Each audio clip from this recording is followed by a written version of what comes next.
Thank you, Mr. Chairman, and thanks to all of you for being here. General Thompson, you'd be disappointed, I know, if I didn't bring up PARCS radar modernization. As I listened to Secretary Calvelli talk about the transition, and of course this wonderful piece about the transition to a more modern architecture, during that transition, some legacy pieces need to be improved upon, and maybe it would start with you, and then, Secretary, you could follow up on what do you think, how do you see the PARCS integrating into this transition to the new architecture?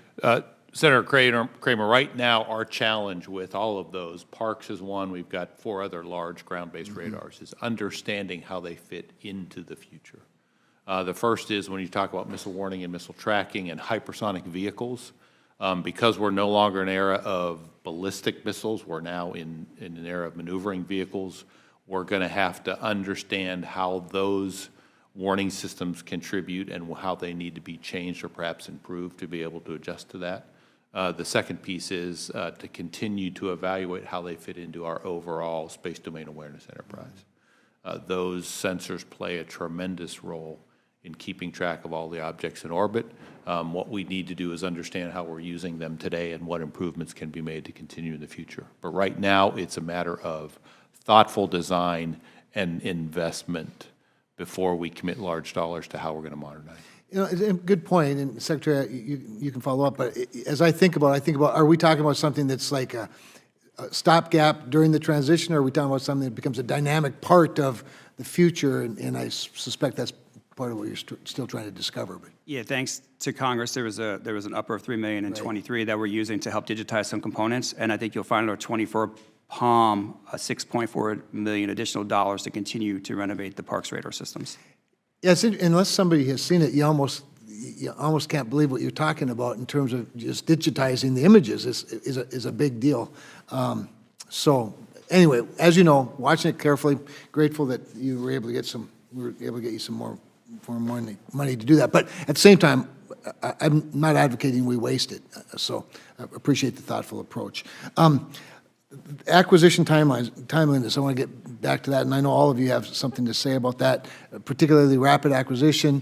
As I said this morning in the briefing, I mean, the reason we stood up Space Force, and not the reason, but we stood up Space Force and SDA specifically with some ability, a white sheet of paper, like I like to say, a white sheet of paper, not bound to too many traditions.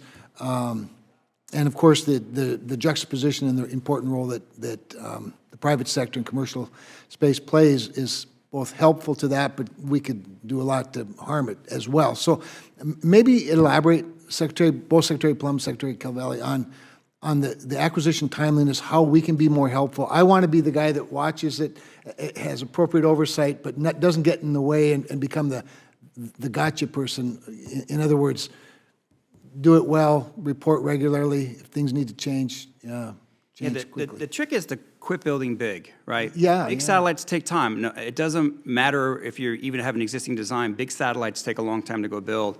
And the fundamental model we need to drive to is to build much smaller systems, to use existing technology, and do it on about 3-year centers. So from contract start to launch in about 3 years.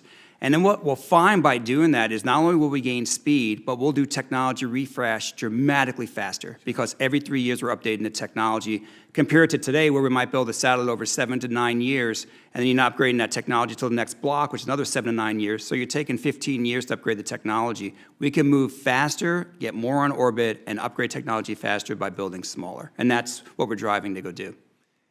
Yeah, who would have ever thought that rockets and satellites would be a commodity? I mean, really, with what you guys are doing in space, if that could be duplicated with the other systems, that would be better than the other way around. Secretary Plum.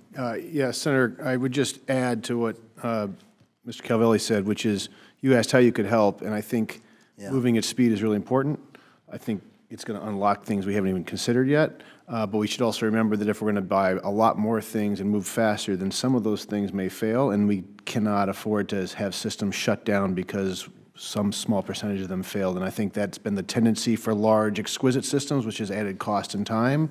We're going to try to move faster. We're going to have some tolerance for failure in there so we can keep moving fast. Well, and that's why the R&D question was, you know, again, all of this has to work together. We don't want to ever stop innovating. Obviously, wasn't it Napoleon said the logical conclusion of defense is defeat? Being a Viking fan, I'm very familiar with the concept. But yeah, we want you to be nimble with appropriate oversight, and I hear you loud and clear. Thank you.